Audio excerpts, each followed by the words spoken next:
So ito mga ka-rider, share ko lang to sa inyong aking regulator. Full wave. Ang regulator ko dito mga ka-rider is pang GY6 brand TTGR 5 wires. So ito yung wiring niya mga ka-rider. Yung dilaw ng regulator, ito to.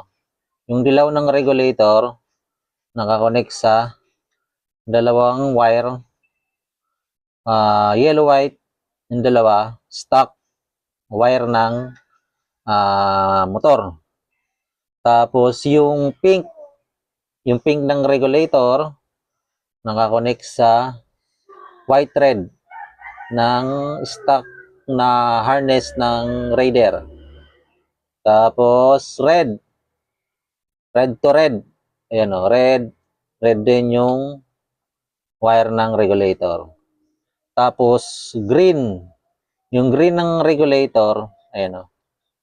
Yung green ng regulator nakakonect sa stock wire ng Raider na kulay black white.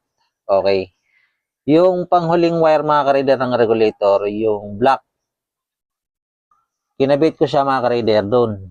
Diyan o. Sa ilaw ng foot brake. So ito siya. Sa mga ka-rider. Ayan o. Yung black. Black ng regulator. Kinabit ko siya dito. Ayan mga ka-rider. So ito mga ka-rider, nakakabit siya sa orange. Ayan o. Orange ng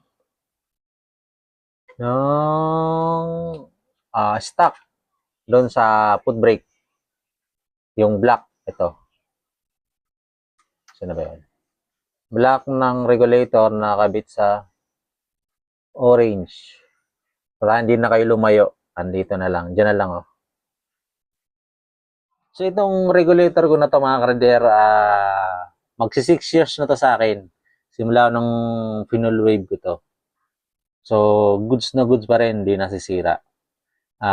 Share ko lang mga ka-rider para makatulong din sa inyo na pangmatagalan talaga tong TTGR na regulator pang GY6. Basta tama yung pagpupulib nyo. Okay?